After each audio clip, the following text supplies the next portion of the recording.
All right, so to get to your valves, gotta take out this, pull out the sides. They just pull like this, both sides. Take them out, and then this is gonna be a 12mm bolt right here, both sides, here and there. If you have this rack, I'm not sure what the stock one has, but I got a 12 right here also under the bar. Both sides. Take this out, and then pry these little clips, both sides. Front just holds in like this to other plastic. So get this off, and then you'll have an access for the cover for the tank. Unscrew this. There's gonna be 2 bolts, one out on this side. Can't see it. Anyways, there's one in here and one in here. They'll screw in like this. And then there's gonna be 2 of these clips somewhere in this area. So that's gonna give you access to get this out. And then the tank will have,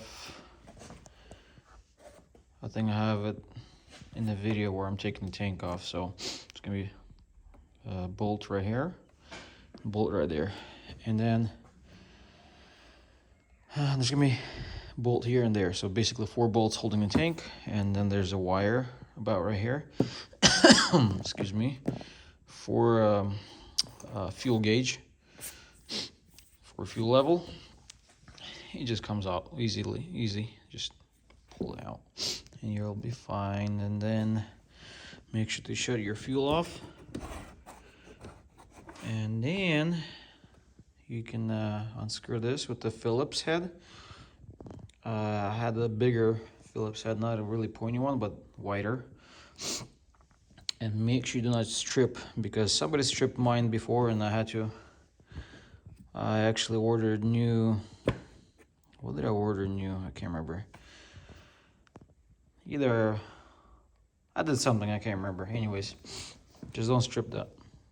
And that's about it. And then you got this. This comes out. This comes out. That's it. There'll be 10mm here, 10mm on this side, and then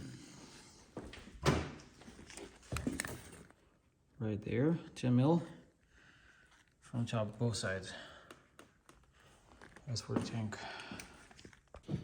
All right, this is gonna be, these wires are gonna be tacked in here like this.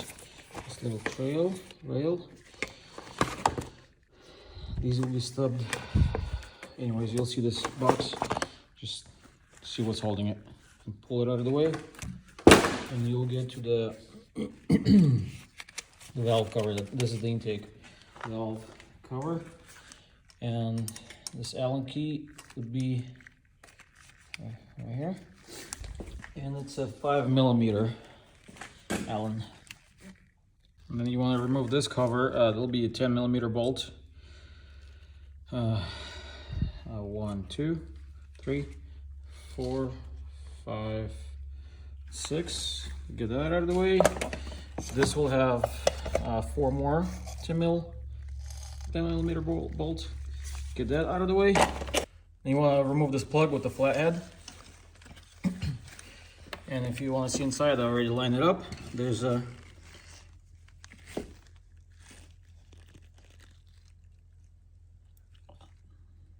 right there.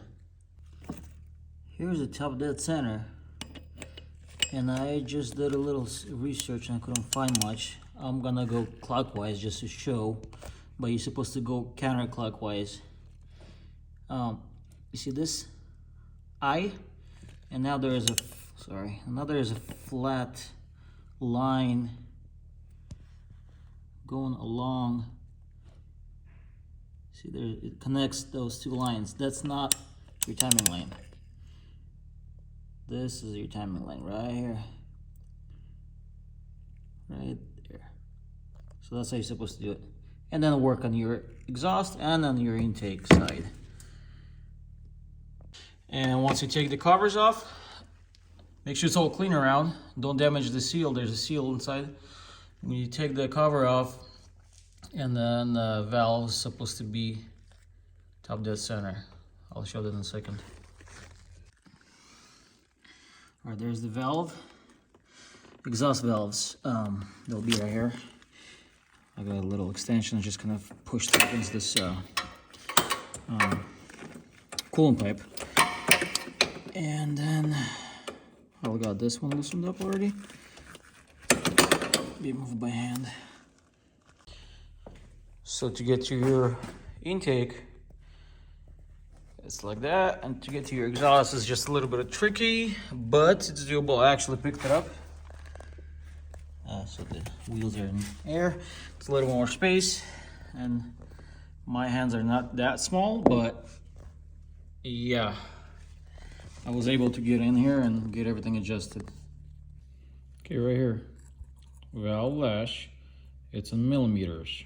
I just seen a few guys on the YouTube. Yeah, I'll explain right now. Anyways, valve lash in millimeters. Intake 010 15. I did mine at 13. Exhaust 15 to 20. I did 18. 0.15, 0.20. What I've seen guys say is 0.0, 0.010, 13, whatever they, can't remember what the guy said, but he used 0.015. That is not what you gotta be using. That's not the right one.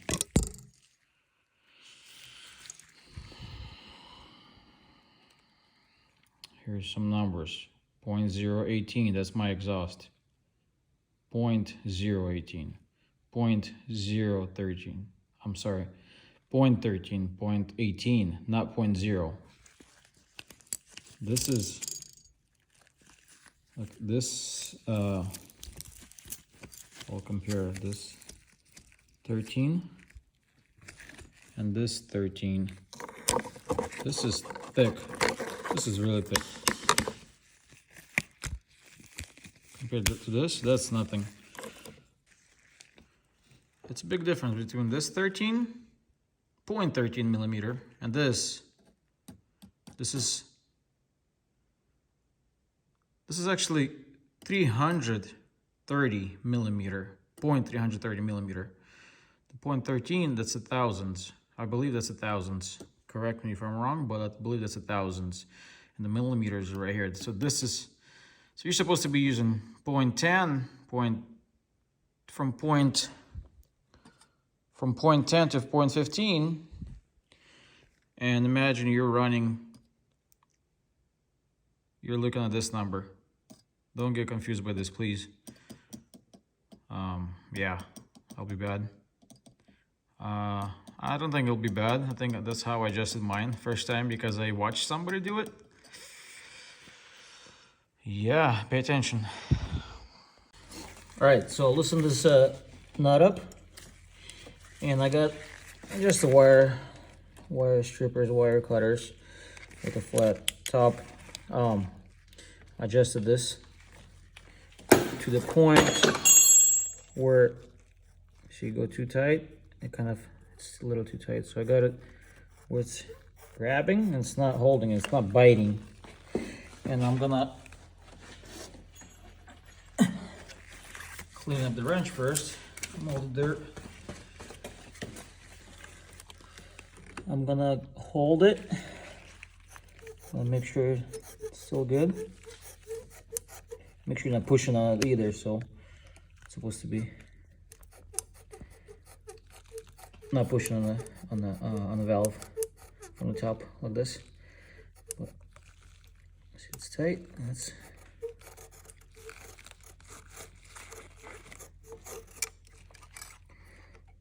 try again.